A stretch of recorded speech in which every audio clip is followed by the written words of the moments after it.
Baby found a German Shepherd locked inside a museum exhibit. What happened next? Left. Everyone in tears. What you're about to hear will absolutely shatter your heart into a million pieces. Before we begin, hit that like button, share this story with someone who needs to hear it, and let me know in the comments where you're watching from right now. The rain hammered against the museum windows so hard, it sounded like someone was throwing rocks at the glass. 5-year-old Ethan Miller pressed his small nose against the cold window, watching the water streak down, while his mother Grace fumbled through her purse for their tickets. They weren't supposed to be here today. The zoo trip had been canceled because of the storm, and Grace had promised Ethan they'd do something fun instead. The Natural History Museum was their last-minute choice, and neither of them knew that this decision would change everything.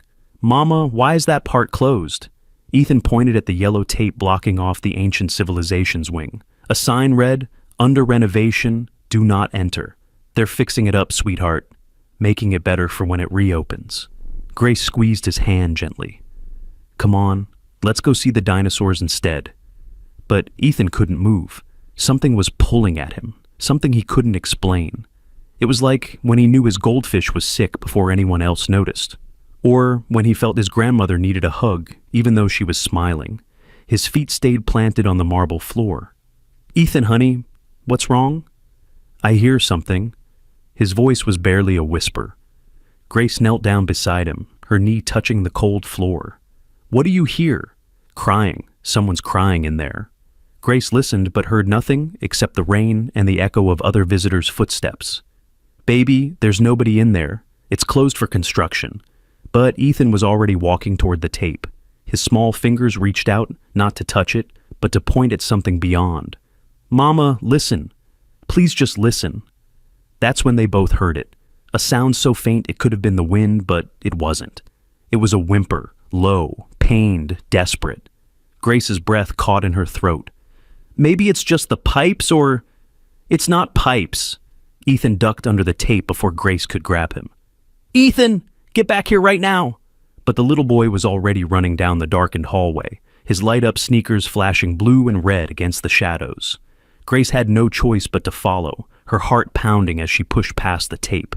The Ancient Civilizations wing was eerily quiet except for their footsteps and that sound, that horrible, heartbreaking sound that got louder with each step.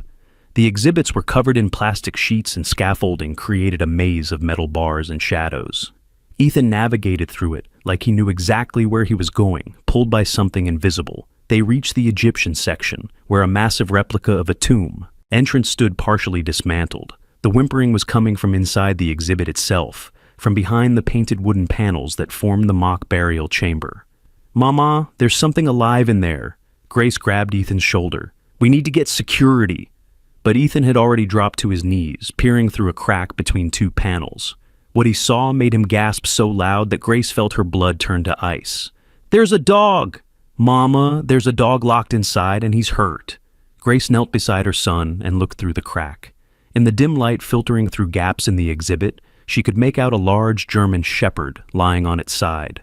The dog's ribs were visible through patchy fur, and something dark, blood maybe, stained the floor around it.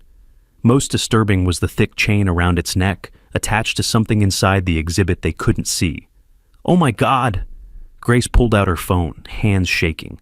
"We need to call someone." The dog must have heard them, because it lifted its head slightly. Even in the darkness, Ethan could see its eyes, brown, intelligent, and filled with a pain that went beyond physical hurt. The dog tried to move toward them, but the chain pulled tight, and it let out another whimper that sounded almost like a word, like help. "Don't worry," Ethan whispered through the crack. "We're going to save you." The dog's tail moved slightly, not quite a wag, but an acknowledgement. A thank you maybe, or just the last bit of hope it had left. Grace was already on the phone with security. "Yes, we're in the closed Egyptian exhibit. There's an animal trapped—" "No, I'm not joking. It's a German Shepherd and it's badly injured. Please hurry." While Grace talked, Ethan pulled his lunchbox from his small backpack. His mother had packed his favorite, peanut butter and jelly sandwich, apple slices, and cheese crackers. Without hesitation, he broke off a piece of sandwich and pushed it through the crack. "Careful, Ethan. He might bite." but the dog took the food with such gentle care that Grace's words died in her throat. Despite its obvious starvation, the animal was careful not to even brush Ethan's fingers with its teeth. "He's not mean, Mama. He's just scared and hurt." Heavy footsteps echoed down the hallway. Frank Morrison, the museum's head of security, appeared with two other guards. Frank was a large man who always looked annoyed, and right now his face was redder than usual. "Ma'am, you can't be in here. This area is restricted." "There's a dog trapped in the exhibit," Grace said firmly. "It's injured and chained up." Frank barely glanced at the exhibit. "That's impossible. This wing has been sealed for 3 weeks. No animal could survive that long without—" "Look for yourself." Ethan's voice was louder than Grace had ever heard it. The little boy who usually hid behind her leg when strangers talked to him was standing tall, pointing at the crack. "He's right there. He needs help." Frank sighed dramatically and bent down to look. His expression changed immediately, the color draining from his face. "What the hell? I mean, what in the world?" "We need to get him out," Grace said. "I'll call animal control." Frank pulled out his radio. "No!" Ethan threw himself against the exhibit panels. "They'll take him away. They'll hurt him. Son, that animal could be dangerous, could have rabies or—" "He's not dangerous." Tears were streaming down Ethan's face now. "Look at his collar." "He has a collar." Frank looked again, more carefully this time. Indeed, around the dog's neck, beneath the chain, was a leather collar with metal fixtures that gleamed even in the dim light. But it wasn't a normal collar. It had insignia on it, official-looking markings that Frank recognized but couldn't quite place. That's military grade," one of the younger guards whispered. The dog lifted its head again at the sound of voices. Its eyes found Ethan's through the crack, and something passed between them, a connection that made everyone else fade away. The dog's tail moved again, stronger this time. "Please," Ethan whispered to Frank. "Please help him." Frank stood up, pulling out his phone instead of his radio. "I'm calling Dr. Chen. She needs to see this." Dr. Margaret Chen, the museum's head curator, arrived within minutes despite it being her day off. She was a small woman with sharp eyes that missed nothing, and right now those eyes were wide with disbelief. "How long did you say this wing has been closed?" 3 weeks, ma'am. For the renovation. "And no one's been in here?" "Just the construction crew, but they've been working on the other end. This section wasn't scheduled for work until next month." Dr. Chen knelt beside Ethan, who hadn't moved from his spot by the crack. The dog was watching them, its breathing labored but steady. "Hello there," she said softly to the dog. "How did you end up in my museum?" The German Shepherd's ears perked up slightly at her gentle tone. It tried to sit up, but the chain pulled tight, forcing it back down with a pained yelp that made Ethan sob. "We have to get him out now," Ethan cried. Dr. Chen stood up, her face set with determination. "Frank, get maintenance down here with whatever tools we need to open this exhibit, and call Dr. Williams from the veterinary hospital on 5th Street. Tell him it's an emergency." "Ma'am, shouldn't we call animal control? Protocol says." "Protocol doesn't cover finding a military dog chained inside a museum's exhibit that's been sealed for 3 weeks. Her voice was steel. "Someone put him here. Someone wanted him to die here, and I want to know who and why." While Frank made the calls, more people began to gather. Word had spread through the museum that something extraordinary was happening in the closed wing. Visitors and staff alike pressed against the tape barrier, phones out, recording everything. Among them was Robert Hayes, a man in his 70s, wearing a Vietnam veteran cap. He pushed through the crowd with surprising strength for his age. "Excuse me, did someone say military dog?" Dr. Chen looked up. "Sir, you need to stay back. Ma'am, I served with K9 units for 3 tours. If that's really a military dog in there, I might be able to help." Robert approached the exhibit and looked through the crack. His entire body went rigid. "Jesus Christ, excuse my language, but that collar, those markings, that's not just any military dog. That's a special operations collar. These dogs are worth more than most people's houses. They don't just go missing." "Can you tell anything else about him?" Dr. Chen asked. Robert studied what he could see of the dog. German Shepherd, probably about 7 or 8 years old based on the gray around his muzzle. But those scars? This dog has seen combat, multiple deployments from the look of it. And that thing on his collar, he squinted. That's a GPS tracker, but it's been damaged. Deliberately from the looks of it. The dog seemed to recognize something in Robert's voice, maybe the tone, maybe the authority of someone who'd worked with military dogs before. It lifted its head and let out a soft bark, not aggressive but communicating. 3 short barks, a pause, then 3 more. Robert's face went white. That's a distress signal. Military dogs are trained to bark in patterns. He's calling for backup. Ethan had been feeding the dog small pieces of his sandwich through the crack, and each time the animal took the food with the same careful gentleness. "What's your name?" the boy whispered. "I'm Ethan." "I'm 5 3/4." The dog's tail wagged slightly and it made a sound that wasn't quite a bark, more like it was trying to talk. "I'm going to call you Valor," Ethan decided, "because Mr. Robert says you're brave."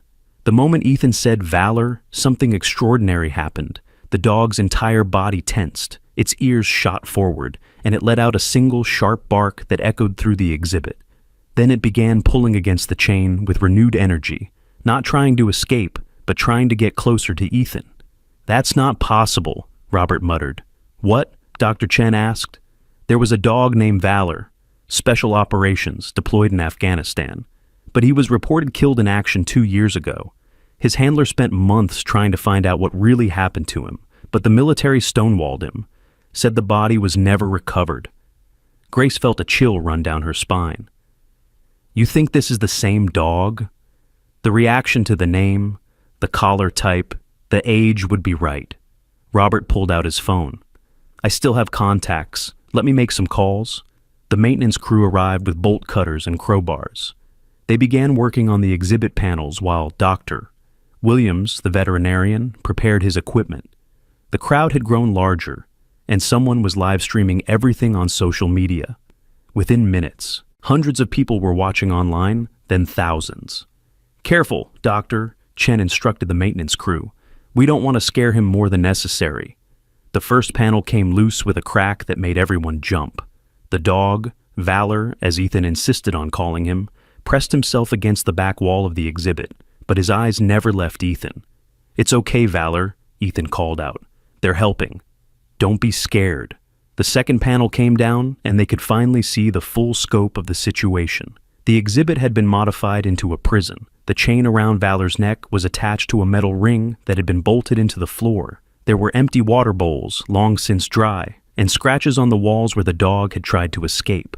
But most disturbing were the cameras. Small, hidden cameras positioned to watch the dog's slow death. "Someone was watching him die, Doctor," Chen whispered in horror. This was deliberate torture. Dr. Williams moved in slowly with his medical bag. "Easy, boy. I'm here to help." He looked back at the others. "He's severely dehydrated and malnourished. I can see infected wounds on his legs and what looks like a partially healed bullet wound on his shoulder. This dog has been through hell." "Can you sedate him to remove the chain?" Frank asked. "In his condition, sedation could kill him. We need to do this while he's conscious." "Let me," Ethan said, pulling away from his mother's grasp. "Absolutely not," Grace said, but Ethan was already moving. The little boy walked into the exhibit with no fear, just determination. Valor watched him approach, and instead of growling or showing any aggression, the dog's tail began to wag weakly. "Hi, Valor. I'm going to sit with you while they take the chain off, okay? It might hurt, but then you'll be free." Ethan sat down right next to the dog, and Valor immediately rested his head on the boy's lap. Everyone watching held their breath. This was a traumatized, potentially dangerous animal, and a small child had just put himself completely at its mercy. But Valor just closed his eyes and let out a long, shuddering sigh, as if he'd been holding his breath for 3 weeks and could finally exhale. Dr. Williams worked quickly, using bolt cutters to remove the chain, while Ethan stroked Valor's head and whispered to him, "You're so brave, the bravest dog ever. We're going to take care of you now." The chain fell away with a clank that seemed to echo forever. Valor tried to stand, but his legs wouldn't support him. Dr. Williams immediately started an IV line, getting fluids into the dog's system. "His temperature is dangerously low. We need to get him to the hospital immediately." "I'm coming with him," Ethan announced. Sweetheart, we can't, Grace started. I promised him, Ethan's voice was fierce. I promised I wouldn't leave him. Valor lifted his head and licked Ethan's hand, a gesture that clearly said, please. Dr. Chen made a decision. They can follow in their car. The dog seems to trust the boy, and that might be the only thing keeping him calm right now. As they prepared to move Valor onto a stretcher, Robert's phone rang. He answered it, and his face went through several expressions: shock, anger, then grim satisfaction. That was my contact at Military Records. A dog matching Valor's description, serial number, markings, everything, was reported killed in action in Afghanistan 25 months ago. But here's the thing. His handler, Sergeant James Torres, never believed it. He said Valor's tracker went dark suddenly. Not like it was destroyed in combat, but like it was deliberately disabled. Where's the handler now? Dr. Chen asked. That's where it gets interesting. He's been investigating Valor's disappearance on his own time. He believes Valor was sold on the black market. Military dogs with Valor's training are worth hundreds of thousands of dollars to the right buyers. But who would buy him just to chain him up to die? Grace asked. Robert's expression darkened. Someone who needed him to disappear permanently. Someone who was involved in the theft and needed to eliminate evidence. Dr. Chen pulled out her phone. I'm calling the police. This is now a crime scene. As they carefully lifted Valor onto the stretcher, Ethan noticed something else. There were papers scattered in the corner of the exhibit, partially hidden under debris. He grabbed them before anyone could stop him. Mama, look. There are pictures. Grace took the papers from Ethan. They were photographs. Valor in military gear. Valor with a man in uniform, who must be Sergeant Torres. Valor receiving what looked like a medal, but the photos had been defaced, red X's drawn across them, in what looked disturbingly like blood. This is personal, Robert said quietly. Whoever did this didn't just want Valor dead. They wanted him to suffer. As they wheeled Valor toward the ambulance that had arrived, the crowd parted respectfully. Many were crying. The live stream had gone viral, and #SaveValor was already trending. But none of that mattered to Ethan, who walked beside the stretcher, his small hand resting on Valor's paw. You're safe now, he whispered. I promise you're safe. But even as he said it, a black sedan with tinted windows pulled away from the museum parking lot. Inside, someone was making a phone call. The dog's been found. Yes, alive. There's a complication. A kid's involved now, and it's all over social media. What do you want me to do? The voice on the other end was cold and clear. Finish what we started. That dog can't testify, but he can still identify. And if the kid gets in the way, accidents happen. At the veterinary hospital, Dr. Williams worked frantically to stabilize Valor. The dog needed surgery for infected wounds, treatment for severe dehydration, and antibiotics for what appeared to be pneumonia developing in his lungs. But through it all, Valor's eyes tracked Ethan's movements around the room. His vitals get stronger when the boy's close, Doctor, Williams observed. It's like the kid is literally keeping him alive through force of will. Grace watched her son, this quiet boy who usually needed her to order for him at restaurants, now standing like a guardian beside a military dog he'd known for less than 2 hours. Something had changed in Ethan the moment he'd heard Valor's cries. It was like he'd found his purpose. Mrs. Miller, Dr. Chen approached with a tablet. The story's everywhere. News crews are already gathering outside. Someone leaked the live stream footage and, you need to see this. She showed Grace the tablet.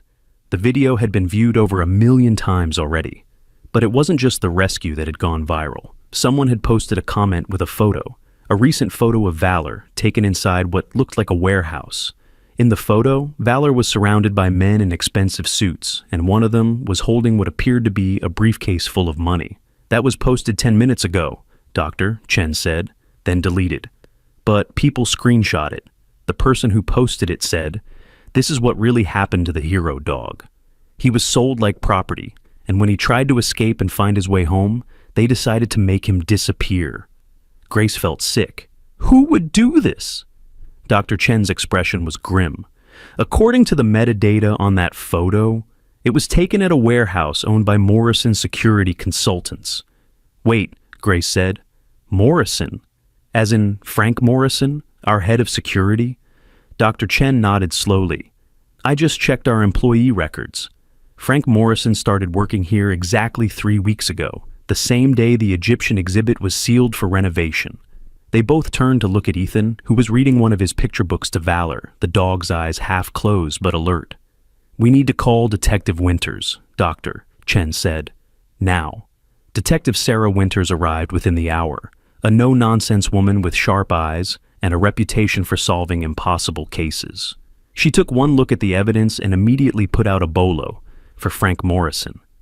"He's probably long gone by now," she said, "but we'll find him. Men like him always make mistakes when they're desperate." "What about Ethan and Valor?" Grace asked. "Are they in danger?" Detective Winters hesitated just long enough for Grace to know the answer. "I'm assigning protection detail to both of you. Until we know how deep this goes, we have to assume you're both targets." As if sensing the tension, Valor struggled to lift his head, a low growl rumbling in his chest. But he wasn't growling at anyone in the room. He was looking at the window. Ethan followed his gaze and gasped. "There's someone out there!" Detective Winters moved fast, but whoever had been at the window was already gone. All that remained were footprints in the mud and the lingering sense that they were being watched. "We're moving you to a secure location," Detective Winters decided. "Both of you and the dog when he's stable enough." "No," Ethan said firmly. "Valor needs to stay here to get better. I'll stay with him." "Sweetheart, it's not safe." "I'm not leaving him." Ethan's voice cracked with emotion. "Everyone left him before. Everyone gave up on him. I won't." Valor managed to lift his paw and place it on Ethan's hand, a gesture so deliberate and human-like that everyone in the room felt their hearts break a little. Detective Winters made a decision. "We'll secure the hospital. Post guards at every entrance. If Morrison or anyone else tries to get to them, they'll have to go through us first."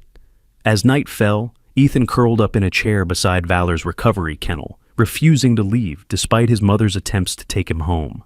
Grace finally gave up and brought blankets and pillows, creating a makeshift bed for them both. "You know," she said softly to her son, "you were very brave today." "Valor was braver," Ethan replied. "He survived all alone for 3 weeks. He never gave up hope that someone would find him." "How do you know he didn't give up?" Ethan looked at his mother with those wise beyond his years eyes. "Because he answered when I called. Even when it hurt, even when he was scared, he answered. That's hope, Mama." Grace pulled her son close, watching Valor's chest rise and fall with each labored breath. The dog's eyes were closed, but his ear was tilted toward them, listening. "Mama," Ethan whispered. "Yes, baby." "I think Valor was waiting for me. Like, specifically me. Does that sound crazy?" Grace thought about the impossibility of it all, the canceled zoo trip, the random decision to visit the museum, Ethan hearing the cries that no one else heard until they got closer. "No, sweetheart, it doesn't sound crazy at all." Around midnight, Valor's breathing suddenly became more labored. Dr. Williams rushed in, checking monitors and adjusting medications. "What's wrong?" Ethan asked, panic in his voice. "His body's fighting hard, but the infection is worse than we thought. The next few hours are critical." Ethan slipped his small hand through the kennel bars, touching Valor's paw. "Please don't give up now. Your person is looking for you. Sergeant Torres, he never stopped believing you were alive. You have to hold on so you can see him again." As if understanding every word, Valor's breathing steadied slightly. His eyes opened, finding Ethan's face in the dim light. "That's it," Ethan encouraged. "Fight. Be brave. Be Valor." Dr. Williams watched the monitors in amazement. "His heart rate is stabilizing." It's like he's responding to the boy's voice. "They've bonded," Robert said from the doorway. He'd been there all evening, keeping watch with the instincts of a soldier who sensed danger approaching. "I've seen it in combat. Sometimes a dog chooses a person, and that bond becomes stronger than anything medical science can explain." "Mr. Robert," Ethan asked, "will Sergeant Torres want Valor back?" Robert considered his answer carefully. "He'll want what's best for Valor. And right now, kid, that seems to be you." Detective Winters appeared in the doorway, her face grim. "We found Morrison. He's dead." Everyone turned to stare at her. "Single gunshot, execution style. Found him in his car about 10 miles from here. He's been dead for at least 6 hours. So, he couldn't have been at the window, Grace said slowly. No, which means someone else is involved. Someone who wanted Morrison silent. Detective Winters looked at Valor. That dog is the only witness to something much bigger than we thought. And whoever's behind this isn't going to stop until he's permanently silenced. Valor suddenly started barking, the same pattern as before. 3 barks, pause, 3 barks. He senses something, Robert said, moving to the window. The lights in the parking lot were going out one by one, darkness spreading toward the hospital like a wave. "They're here," Detective Winters said, drawing her weapon. "Everyone away from the windows, now." Grace grabbed Ethan, trying to pull him away from Valor's kennel, but the boy refused to move. "I'm not leaving him!" The lights in the hospital corridor flickered. Then, from somewhere in the building, they heard the fire alarm go off. "That's a diversion," Detective Winters said. "They're trying to evacuate the building to get to the dog." Valor was struggling to stand despite his injuries, his instincts overriding his pain. He positioned himself between Ethan and the door, ready to defend the boy with whatever strength he had left. "We need to move them, Doctor," Williams said. "There's a secure surgical suite in the basement. No windows, 1 entrance." "Can Valor be moved?" Grace asked. "It could kill him, Doctor," Williams admitted. "But staying here might kill him anyway." Detective Winters made the call. "We move. Robert, you're with me. Dr. Williams, get that IV mobile. Mrs. Miller, carry your son if you have to." "I can walk," Ethan said firmly, "and Valor can too. Can't you, boy?"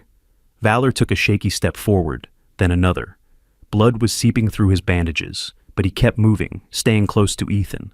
They made it to the corridor just as the main lights went out completely. Emergency lighting cast everything in an eerie red glow. From somewhere above them, they heard footsteps, multiple sets, moving fast. "They're using the evacuation to search floor by floor," Robert said. "Military tactics. These aren't street thugs." They reached the stairwell, and Detective Winters went first, weapon drawn. The descent was agonizing, Valor's legs shaking with each step, Ethan encouraging him constantly, Grace ready to catch her son if he fell. They were halfway down when they heard the door above them crash open. "Go! Go! Go!" Detective Winters shouted.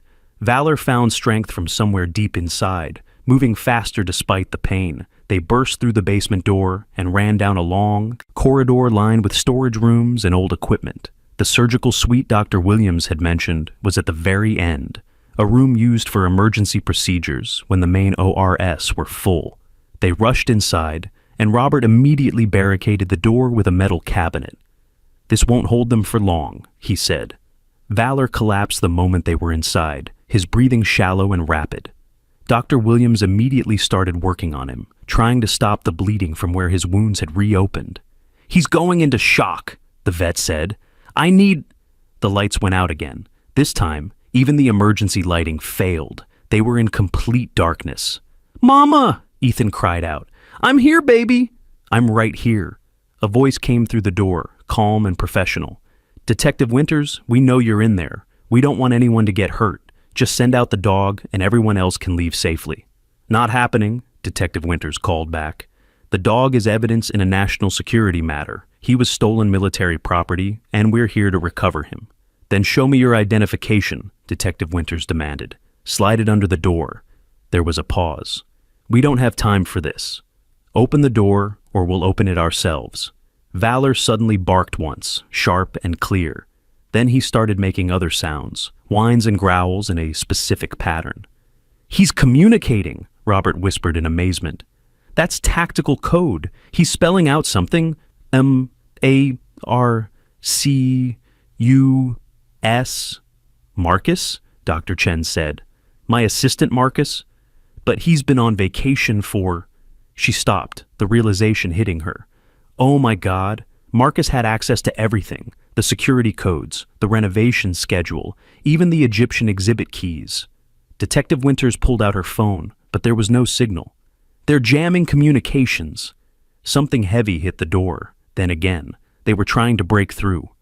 "Ethan," Grace said, pulling her son close. "Whatever happens, you stay behind me." "No," Ethan said, moving to Valor's side. "I stay with him." The dog, despite barely being conscious, managed to put his paw over Ethan's hand. Another hit on the door. The metal cabinet Robert had used as a barricade was starting to slide. That's when they heard it. Sirens. Lots of them. Getting closer. The hitting on the door stopped. They could hear urgent whispers, then footsteps running away. Detective Winters waited a full minute before carefully opening the door. The corridor was empty, but they could hear commotion upstairs. Her phone suddenly had signal again. It immediately rang. Winters here.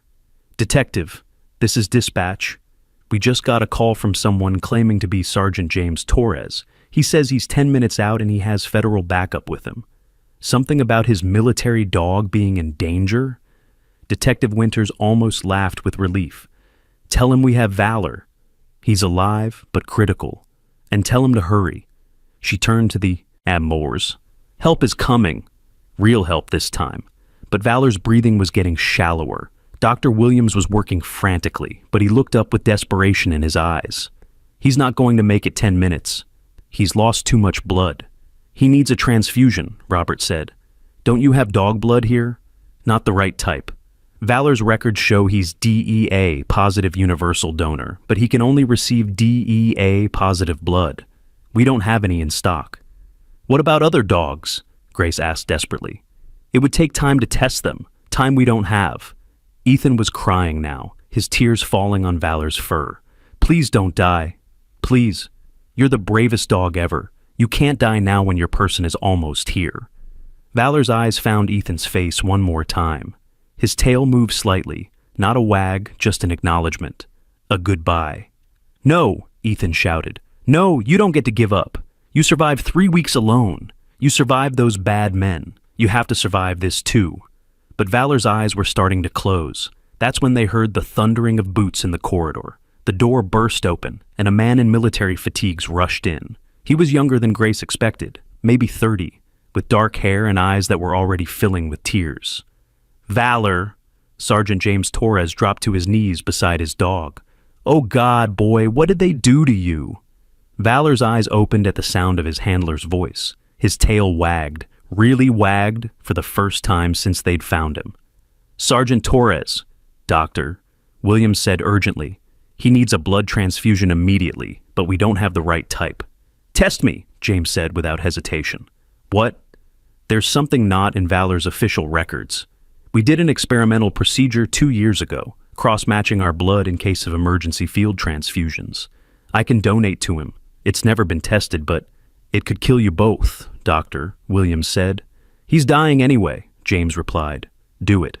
Dr. Williams looked at Detective Winters, who nodded. We'll take responsibility. Do it. As Dr. Williams prepared for the unprecedented procedure, James held Valor's head in his lap, talking to him softly. Hey, buddy. I'm here. I'm so sorry I couldn't find you sooner. But this kid here, he looked at Ethan, he saved you when I couldn't. You picked a good partner. Ethan wiped his tears. Is he really going to be okay? James's voice was honest. I don't know, but Valor's the strongest soul I've ever known. If anyone can survive this, it's him. As the transfusion began, James told them the story. Valor and I did 3 tours together. He saved my life 17 times. I stopped counting after that. He could find IEDs that no machine could detect, track enemies through impossible terrain. But more than that, he could sense things. Danger, fear, even lies. That's why they wanted him. They? Detective Winters asked. Private military contractors. They approached me after we got back, wanted to buy Valor for their operations. When I refused, they tried to go through official channels. When that didn't work, he paused, stroking Valor's ears. They told me he was killed in a training accident. Showed me falsified reports, even a body that wasn't him. But I knew Valor and I had a connection. I could feel he was still alive. How did they get him? Grace asked. Inside job. Someone in our unit, someone I trusted, drugged him and smuggled him out. I've been tracking them for 2 years, following money trails and rumors. Led me to a trafficking ring that specializes in military and police dogs. They sell them to the highest bidder, cartels, terrorists, private armies. But why try to kill him? Ethan asked in a small voice. James's expression darkened. Because Valor escaped. multiple times. He kept trying to find his way back to me. Each time they caught him, he'd escape again. Finally, they decided he was more trouble than he was worth. But they couldn't just kill him. He was microchipped, traceable, so they decided to make him disappear slowly, somewhere no one would look. A museum exhibit, Doctor, Chen said quietly, brilliant in its cruelty. Marcus must have been their inside man, Detective Winters said. Probably Morrison, too. There are more, James said. This ring has people everywhere, but Valor can identify them. He's seen their faces, heard their voices. That's why they want him dead. The transfusion continued for 20 minutes. Valor's breathing slowly steadied, and color began returning to his gums. Dr. Williams monitored both patient and donor carefully. "It's working," he said in amazement. "It's actually working." Ethan hadn't left Valor's side, his small hand resting on the dog's paw. "You're going to be okay," he whispered. "You're going to be okay." Valor's eyes opened fully, clearer than they'd been since the rescue. He looked at James, then at Ethan, and made a soft sound that seemed to encompass both of them. "He's choosing," Robert said quietly. "I've seen it before. He's choosing his pack." James smiled through his tears. "Yeah, boy, the kid's family now. I get it." Detective Winters' phone rang. She listened, then hung up with satisfaction. They got Marcus. Picked him up trying to board a flight to Mexico. He's already talking, giving up names in exchange for protection. "It's over?" Grace asked. "The immediate danger, yes. But the investigation, the trials, that's just beginning." As dawn broke through the small window of the surgical suite, Valor managed to lift his head. He was weak but stable, the transfusion having saved his life. Ethan had fallen asleep with his head resting against Valor's side, and the dog had curved his body protectively around the boy. "He's going to need months of recovery, Doctor," Williams said. "Physical therapy, treatment for the trauma, both physical and psychological." "Whatever it takes," James said. Then he looked at Grace. "Ma'am, I know this is a lot to ask, but Valor has clearly bonded with your son, and I'm going to be deployed again soon. Would you consider—" "You want us to keep him?" Grace asked. "Not keep. Share. When I'm deployed, he stays with you. When I'm home, we share custody. Ethan would be his official junior handler. It's unprecedented, but after everything that's happened, the military is willing to make an exception." Grace looked at her son, sleeping peacefully against the dog who'd survived the impossible. "Ethan would never forgive me if I said no. Is that a yes?" "That's a yes." James smiled, the first real smile anyone had seen from him. "Valor, you hear that, boy? You've got two families now." Valor's tail wagged, stronger than before. He licked Ethan's face gently, waking the boy. "Valor," Ethan hugged the dog carefully. "You're okay. You're really okay."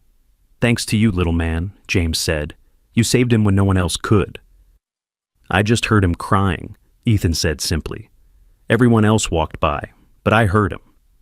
Detective Winters had been taking notes throughout the night. "Ethan, you know you're going to have to testify, right? Tell people what you saw and heard?" Ethan nodded solemnly. "Will Valor have to testify too?" "In a way, yes. His identification of suspects will be crucial." "Then we'll do it together," Ethan said firmly. "Right, Valor." The dog barked once, clear and strong. Over the next weeks, as news of Valor's rescue spread, something remarkable happened. Other missing military and police dogs started being found. The publicity from Valor's case had shone a light on the trafficking ring, and whistleblowers began coming forward. Within a month, 17 dogs had been recovered and reunited with their handlers. Ethan and Valor became the face of the investigation, appearing at press conferences and eventually testifying before Congress about the need for better protection for service animals. The image of the 5-year-old boy and the scarred military dog standing before senators became iconic. But the real work happened at home, in Grace's backyard, where Ethan spent hours with Valor, helping him relearn how to trust, how to play, how to be a dog again. James visited whenever he could, teaching Ethan the commands Valor knew, sharing stories of their service together. "He's different now," James said one afternoon, watching Valor chase a ball Ethan had thrown. "Softer somehow. Happier." "Ethan does that," Grace said. "He sees the hurt in things and loves them anyway." Valor was always a soldier, James said. Professional, focused, disciplined. But with Ethan, he gets to be something he never was before. What's that? Just loved, simply and completely loved, without having to earn it or prove anything. The trials began 6 months later. Marcus pled guilty in exchange for a reduced sentence and testified against the others in the ring. His testimony was damaging, but it was Valor's identification that sealed the case. In a moment that made headlines worldwide, Valor was brought into the courtroom. One by one, suspects were brought before him. Without fail, Valor identified each person who had been involved in his captivity and torture. His reactions ranged from defensive growls to, in one case, absolute terror when faced with the ring's leader. Ethan was there for every moment, his small hand on Valor's collar, whispering encouragement. When defense attorneys tried to argue that a dog's identification wasn't valid evidence, Ethan stood up in court. "Your Honor," he said, his voice clear despite his age. Valor remembers everything. He remembers the bad people who hurt him, but he also remembers the good people who helped him. He's not just a dog. He's a hero who served our country, and he deserves justice just like any other victim. The judge, a veteran himself, allowed Valor's identifications to stand. The entire ring was convicted, with sentences ranging from 5 to 25 years. The day after the trial ended, James received his deployment orders. He would be leaving for 6 months, and Valor would stay with Ethan and Grace. "You'll take care of him?" James asked Ethan. "Forever," Ethan promised. "And you'll write me? Tell me how he's doing?" "Every week." James knelt down to Valor's level. "You be good for Ethan, you hear me? Keep him safe." Valor licked James's face, then moved to stand beside Ethan, making his choice clear. As James's taxi pulled away, Valor didn't whine or try to follow. He stayed right beside Ethan, the boy's hand resting on his head. "He'll come back," Ethan told Valor. "And until then, you've got me." The black sedan appeared again 3 days after James left for deployment. Grace noticed it first, parked across from their house when she went to get the morning paper. Her blood ran cold. They'd arrested everyone involved in the trafficking ring, or so they'd been told. "Ethan," she called softly, not wanting to alarm him. "Come here for a minute."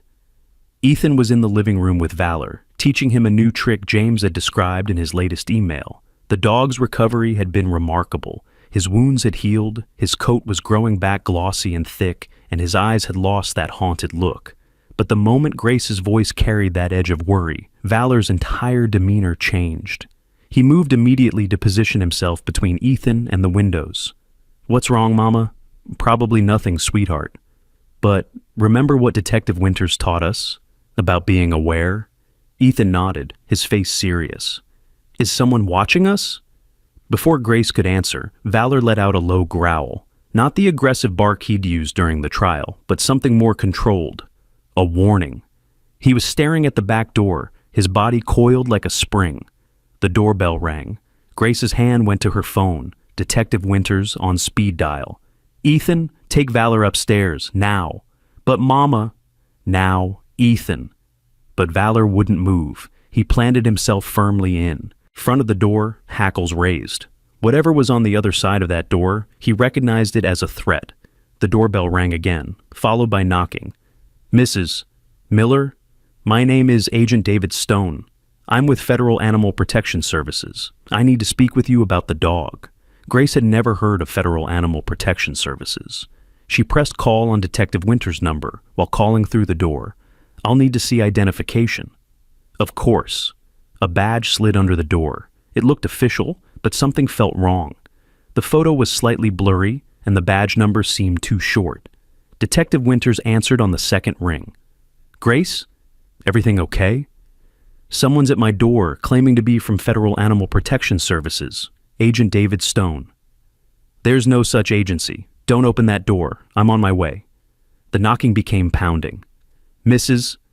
Miller, I have a warrant for the removal of the dog. He's been classified as dangerous following the trial. If you don't comply, I'll have to—" Valor suddenly barked. 3 short, 3 long, 3 short. Morse code for SOS. Ethan had been teaching him fun tricks, but this was his military training taking over. "They're trying to break in the back," Ethan shouted from upstairs. He'd gone to his room and could see the backyard from his window. Two men in dark clothes were working on the back door lock. Grace grabbed Ethan's baseball bat from the hall closet. "Ethan, lock yourself in the bathroom with Valor. Call 911. I'm not leaving you. Ethan, please." The back door splintered open. Two men rushed in, and Valor launched himself at them with a ferocity Grace had never seen. This wasn't a pet protecting his family. This was a military dog in combat mode. He took down the first intruder with precision, teeth clamping on the man's arm, holding what looked like a tranquilizer gun. The second man raised his own weapon, but Ethan threw himself at the man's legs, knocking him off balance. The dart meant for Valor embedded itself in the wall. "Run!" Grace swung the bat at the front door just as it burst open. Agent Stone, or whoever he really was, dodged and grabbed for her. But he hadn't counted on a mother's fury. Grace's second swing connected with his shoulder, sending him stumbling back. Valor had the first intruder pinned, but the man was reaching for something in his jacket, a real gun this time. Ethan saw it and screamed, "Valor, danger!" The dog released the man's arm and went for the gun hand instead. The weapon skittered across the floor. Grace kicked it under the refrigerator while simultaneously speed dialing Detective Winters again. "They're in the house." 3 men, armed. Agent Stone had recovered and was advancing on her when sirens filled the air. Not just 1 or 2. It sounded like every police car in the city was converging on their street. "Abort!" Stone shouted. "Everyone out!" The intruders fled as quickly as they'd come, leaving behind their fake badges and tranquilizer equipment. Valor chased them to the door, but stopped at the threshold, his training keeping him from pursuing without a command. Detective Winters arrived less than 30 seconds after the men fled, her car screeching to a halt in the driveway. "Are you hurt? Is anyone injured?" "We're okay," Grace said, though her hands were shaking so badly she could barely hold her phone. "Valor protected us." Ethan had his arms wrapped around Valor's neck, and the dog was carefully checking the boy over, sniffing for injuries. Finding none, Valor turned his attention to Grace, performing the same inspection. "We're okay, boy," Grace assured him. "You saved us." Detective Winters was already on her radio, coordinating roadblocks and searching for the black sedan. "This doesn't make sense," she said. "We got everyone involved in the trafficking ring. Who are these people?" That's when Ethan noticed something. "Detective Winters, look at this." He'd found one of the dropped badges on the floor, but when he picked it up, something fell out from behind the ID card, a business card. "Prometheus Private Military Corporation," he read slowly. "What's that?" Detective Winters' face went pale. "Oh no. Oh, this is bad." "What?" Grace demanded. "Prometheus PMC. They're one of the groups James mentioned, the ones who originally wanted to buy Valor. They're not just traffickers. They're a legitimate military contractor with government contracts worth billions.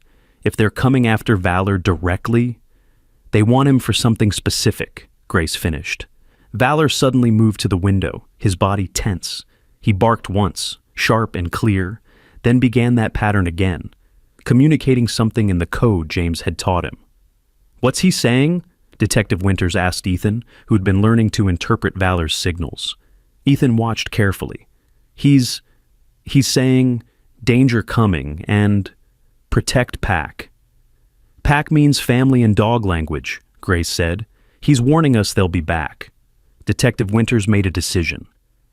"You're going into protective custody, all 3 of you." "For how long?" Grace asked.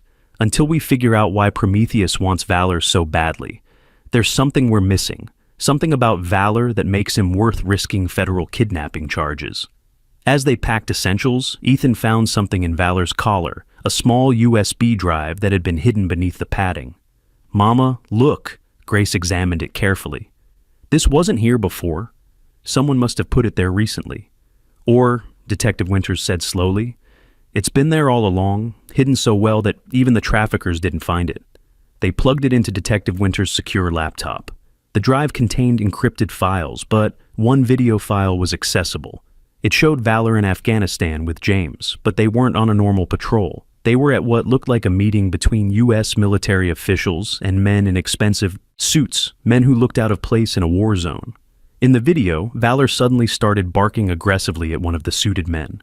James tried to calm him, but Valor wouldn't stop. He was indicating on something, drugs or explosives based on his training. The suited man tried to laugh it off, but Valor lunged, knocking a briefcase from his hands. It burst open, revealing not documents but packets of white powder. The video cut off abruptly.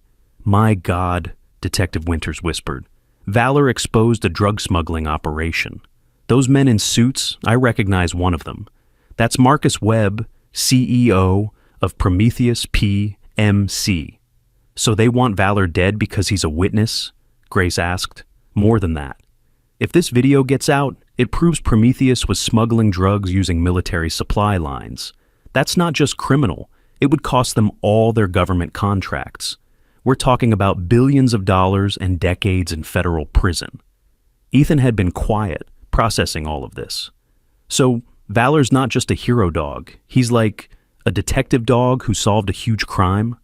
"Exactly," Detective Winters said. "And that's why James's unit claimed he was killed. Someone was paid to make him disappear before he could expose the truth." Valor padded over to Ethan and rested his head on the boy's lap, as if apologizing for bringing danger to their door.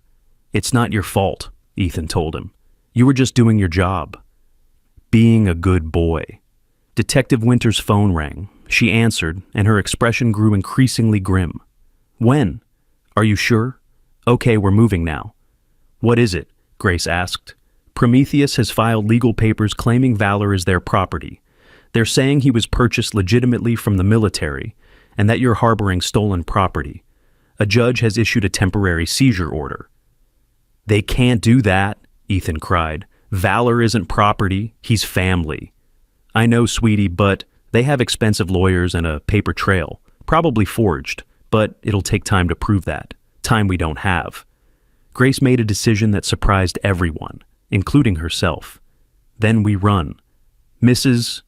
Miller, I can't advise you to—" "You're not advising anything. You're taking us to the safe house like you said. And if we happen to get lost along the way, well, GPS isn't always reliable, is it?" Detective Winters studied Grace's determined face, then looked at Ethan and Valor. The boy and dog were pressed together, a unit that clearly wouldn't be separated without a fight. "You're right," she said finally. "GPS is very unreliable. Could take me hours to find the right safe house." They left through the garage, Valor lying flat in the back seat with Ethan, covered by a blanket. Detective Winters took a circuitous route, doubling back several times, watching for tails. "Where are we really going?" Grace asked quietly. "I have a cabin about 2 hours north, off the books, not in my name. We can buy some time there while I contact some people who might be able to help." "What people?" "Other handlers whose dogs went missing. James gave me a list before he deployed. If Prometheus is behind all the disappearances, these handlers deserve to know. And they have connections, military, political, media. Prometheus might have money, but we have something better." "What's that?" "The truth. And a very brave boy who won't let them win." They drove in silence for a while, the city giving way to countryside. Valor stayed alert despite being hidden, his nose working constantly to track their route. Ethan kept one hand on the dog's side, feeling his breathing, reassuring both of them. "Detective Winters," Ethan said suddenly, "what if we're doing this wrong?" "What do you mean?" "Everyone keeps trying to hide Valor or fight over who owns him. But what if we just told everyone the truth? Like, everyone? Grace understood immediately. "You mean go public? Completely public?" "Yeah, put the video online, tell the whole story. If everyone knows, Prometheus can't make Valor disappear quietly." Detective Winters considered this. "It's risky. They have media connections, could spin the story." "Not if we move fast," Grace interrupted, warming to her son's idea. "Not if we get the story out before they can control it." "I know someone," Detective Winters said slowly. "An investigative journalist who's been looking into military contractor corruption for years. She would kill for this story." "Call her," Grace said. As Detective Winters made the call, driving one-handed, Valor suddenly sat up, nearly throwing off the blanket. He was staring intently at something outside the window. "What is it, boy?" Ethan asked. Valor barked once, then began pawing at the window. In the distance, barely visible through the trees, was another dog, a golden retriever, sitting by the side of a dirt road. The dog was wearing a military vest. "Stop the car!" Ethan shouted. Detective Winters pulled over, and they all got out cautiously. The golden retriever didn't run. Instead, it walked toward them with the measured pace of a trained military dog. It was thin, scarred, and its vest was torn, but the name tape was still readable. Sunshine. "Oh my God," Detective Winters breathed. Sunshine was reported MIA 8 months ago. Her handler has been searching everywhere. Valor and Sunshine sniffed each other carefully, then Valor did something extraordinary. He barked in a specific pattern, and Sunshine barked back in what was clearly a response. "They know each other," Ethan said in wonder. "They're talking." Sunshine was carrying something in her vest, another USB drive. Detective Winters retrieved it carefully, and they discovered it contained files similar to Valor's, but showing different crimes: weapons smuggling, bribery, even evidence of Prometheus operatives committing war crimes. "She's been trying to get home," Grace realized, "trying to deliver this evidence." "How many more are out there?" Ethan asked. "How many hero dogs are lost and trying to get home?" Detective Winters was already on the phone with Sunshine's handler, a Marine named Captain Lisa Park. Within an hour, Captain Park had arrived at their location, the reunion between her and Sunshine bringing tears to everyone's eyes. "They took her during a transport," Captain Park explained.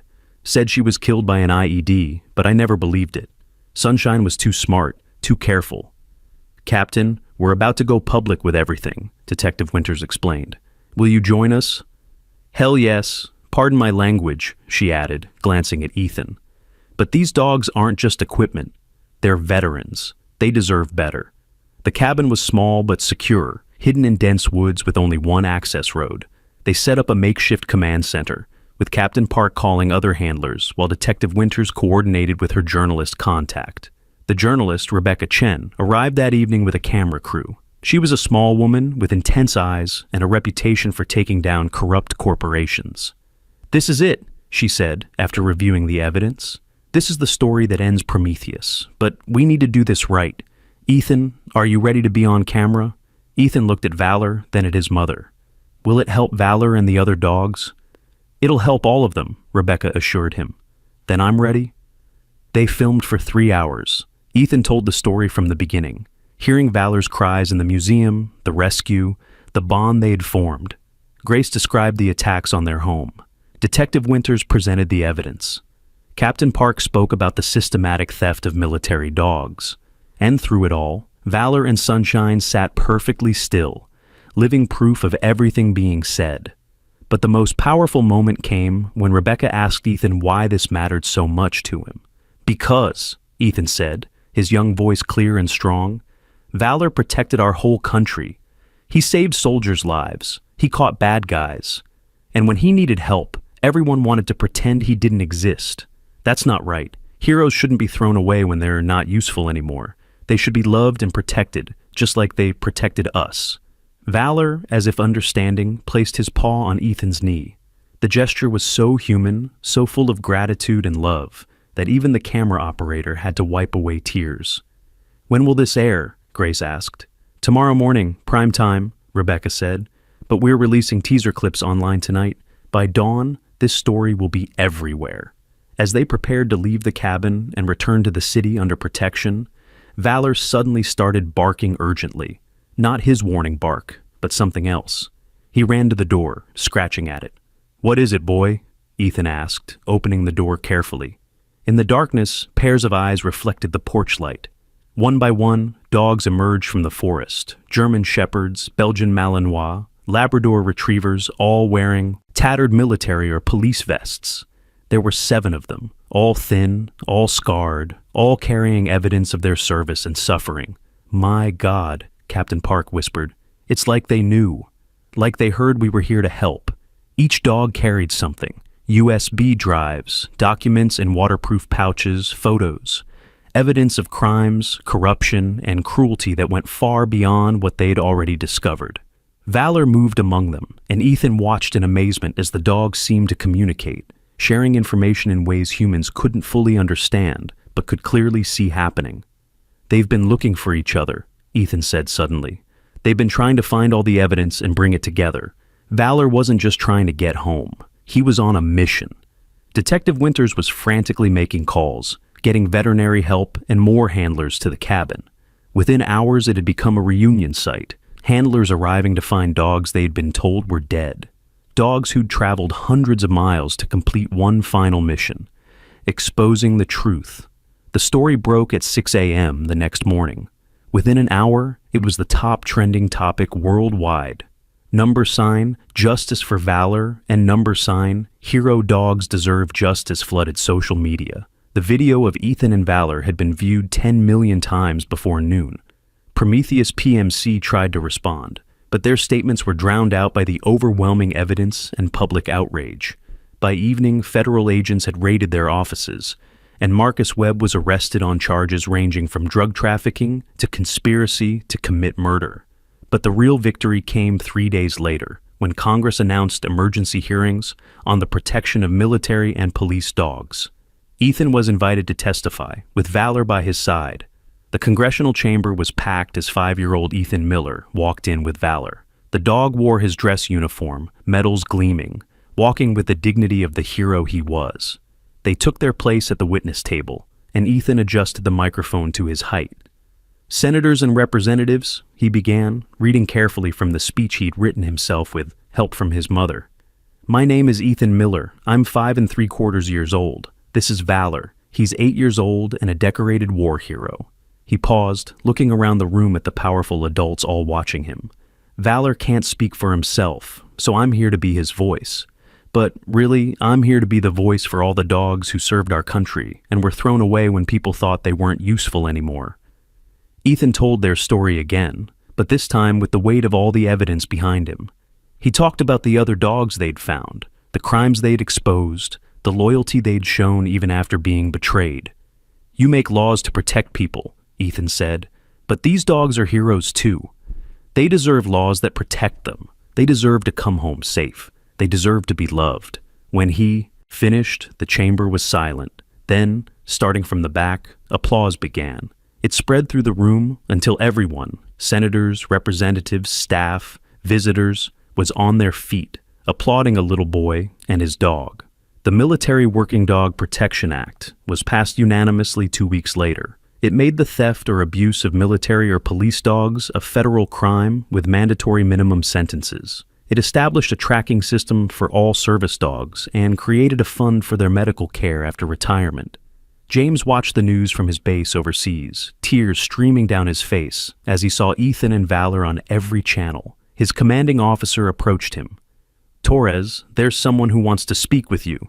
James was led to a secure communication room where a video call was waiting. On the screen were Ethan, Grace, and Valor. "James!" Ethan shouted. "Did you see? We did it. We saved all the dogs." "I saw, buddy. I'm so proud of you.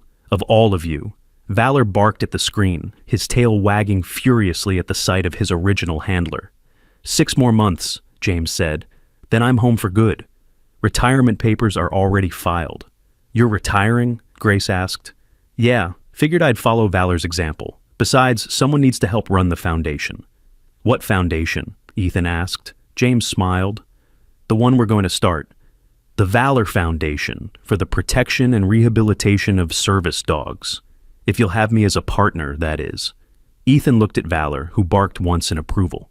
"We'd love that."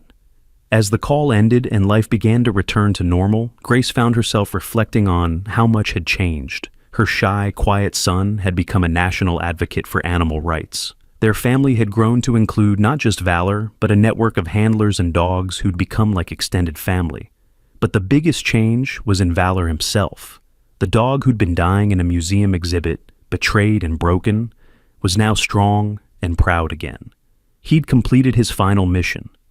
Not the one his handlers had given him, but the one he'd given himself, to expose the truth and protect the innocent. One evening, as Ethan read to Valor from his favorite book, Grace heard her son whisper, "You know what, Valor? I think you were waiting for me in that museum. And I was waiting for you too. We just didn't know it yet." Valor's response was to rest his head on Ethan's lap and let out a contented sigh that said everything without words. The museum where it all began invited them back for a special ceremony. The Egyptian exhibit had been redesigned, and where Valor had once been imprisoned, there was now a plaque that read, This space is dedicated to all those who cry out for help, and to those brave enough to listen, in honor of Ethan Miller and Canine Valor, who reminded us that heroes come in all sizes. Dr. Chen presented Ethan with a special award, the youngest recipient of the museum's Humanitarian Award, but Ethan insisted. Valor received one too. "He's the real hero," Ethan said. "I just heard him calling." As they stood there, surrounded by hundreds of supporters, Valor suddenly did something he'd never done before. He stood on his hind legs and placed his paws on Ethan's shoulders, looking him directly in the eyes. It wasn't a trained behavior or a trick. It was pure emotion, pure gratitude, pure love. The photo of that moment, a little boy and a war dog, eye to eye, soul to soul, became one of the most shared images in internet history. It represented everything their story had come to mean, that love transcends species, that courage comes in all sizes, and that sometimes the smallest voice can create the biggest change. 6 months later, James returned home to a hero's welcome. But the real celebration was private, just James, Grace, Ethan, and Valor in the backyard they'd all come to share. "So," James said, watching Valor play fetch with Ethan, ready to start that foundation. "Already started," Grace said with a smile. "Ethan insisted we begin right away. We've already rescued 12 dogs and reunited them with their handlers." 12? James was amazed. 13, Ethan called out. "Sunshine found another one yesterday." Captain Park had become their partner in the rescue efforts, and Sunshine had proven to have an uncanny ability to locate other missing service dogs. "We're calling it the Second Chance Service Dog Foundation," Grace explained, "because every hero deserves a second chance." As the sun set, they sat together on the porch, a soldier, a mother, a boy, and a dog who'd brought them all together. Valor lay between them, his head on Ethan's feet, his tail touching James's leg, creating a physical connection between all of them. "You know what the best part is?" Ethan said suddenly. "What's that, buddy?" James asked. "Valor doesn't have to choose between us anymore. He has all of us. We're packed now." Valor barked once in agreement, and they all laughed. The story could have ended there, with a happy family and a saved dog. But life had one more surprise in store. A year after the congressional hearing, Ethan received a letter from the President of the United States. He was being awarded the Presidential Citizens Medal, the youngest recipient in history. But the letter specified that Valor was to accompany him as co-recipient. The ceremony was held in the Rose Garden. Ethan wore his best suit, and Valor wore his full military dress. As the president placed the medal around Ethan's neck, she said, "You reminded us that heroism isn't about age or size or even species. It's about recognizing injustice and having the courage to act." When she turned to Valor, the dog sat at perfect attention. "And you, Valor, reminded us that service doesn't end with retirement, that loyalty transcends circumstances, and that every life saved creates ripples that save countless others." As the medals were presented, Valor did something that made everyone gasp. He stood, walked to the president, and offered his paw to shake. It wasn't a trick Ethan had taught him. It was Valor's own gesture of respect and gratitude. The president shook his paw solemnly, and in that moment, the last barriers fell.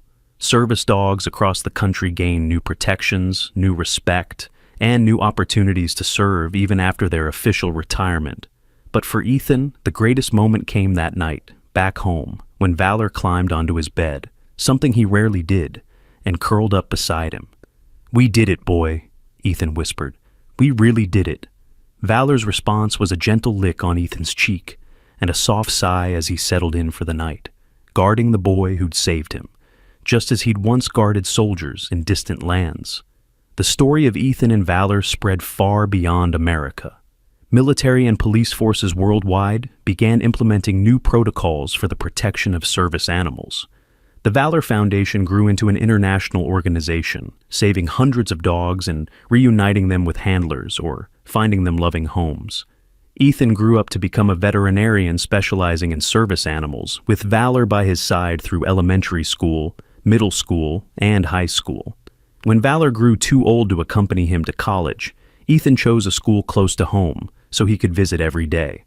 On Valor's last day, at the remarkable age of 16, he was surrounded by everyone who loved him: James, Grace, Ethan, now 18, Captain Park, Detective Winters, Dr. Williams, and dozens of handlers whose dogs had been saved because of Valor's story.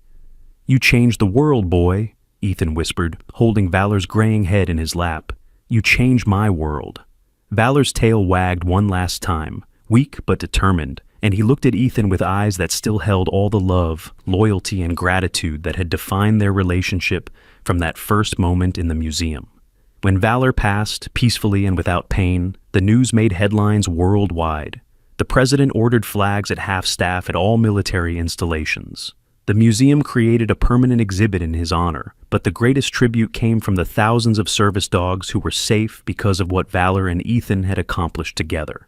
At Valor's memorial service, Ethan, now a young man but still with that same compassionate heart, spoke to the gathered crowd. "Valor taught me that.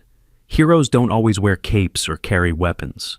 Sometimes they have 4 legs and wet noses. Sometimes they're locked away in dark places, waiting for someone to hear their cry for help. He taught me that love isn't about words. It's about showing up, staying loyal, and protecting those who need protection." He paused, looking at the statue of Valor that had been erected in the park where they used to play. "But most importantly, Valor taught me that one voice, even a small one, can echo loud enough to change everything. He couldn't speak, so I became his voice. And together, we became the voice for all those who couldn't speak for themselves." The crowd was silent, many wiping away tears.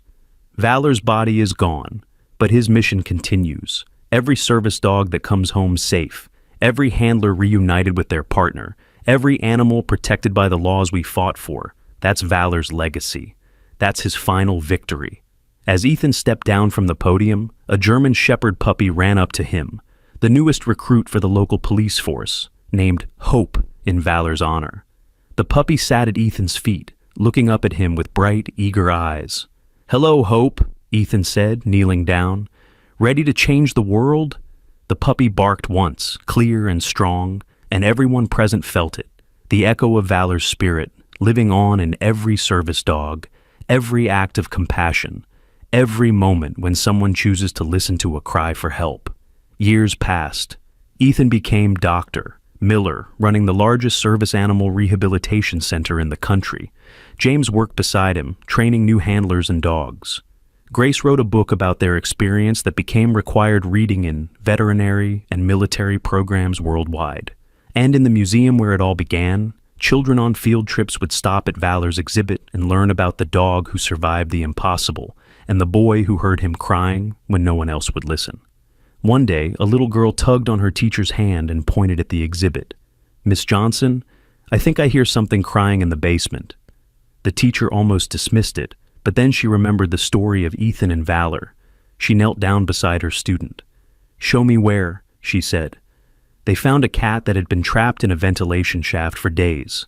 As they rescued it, the little girl looked up at her teacher and said, "Valor taught us to listen, didn't he?" "Yes," the teacher replied, tears in her eyes. "He taught us all to listen." And somewhere, perhaps, Valor's spirit wagged its tail, knowing that his greatest mission, teaching humans to hear the cries of those who cannot speak, would continue forever. The story of the boy who found a German Shepherd locked in a museum exhibit had become legend, but more than that, it had become a catalyst for change that rippled through generations. Every rescued animal, every protected service dog, every child who chose kindness over indifference, they were all part of Valor's pack now. And in a small frame on Ethan's desk, beside all his degrees and commendations, sat the first photo ever taken of him and Valor, a scared dog and a determined little boy, just beginning a journey that would change the world. The inscription below it read simply, "Sometimes angels have fur and 4 legs, and sometimes they're waiting for a 5-year-old boy to hear them cry." If this story touched your heart, please like and share it with someone who needs to be reminded that heroes come in all forms. Subscribe to hear more incredible stories of courage, compassion, and the unbreakable bond between humans and animals. And comment below, have you ever heard a cry for help that others ignored? What did you do? Where are you watching from? Your story might inspire someone else to be the hero an animal needs today. Remember, every share could help reunite a service dog with their handler or save an animal in need. Like, share, comment, and subscribe, because Valor's mission continues with each of us.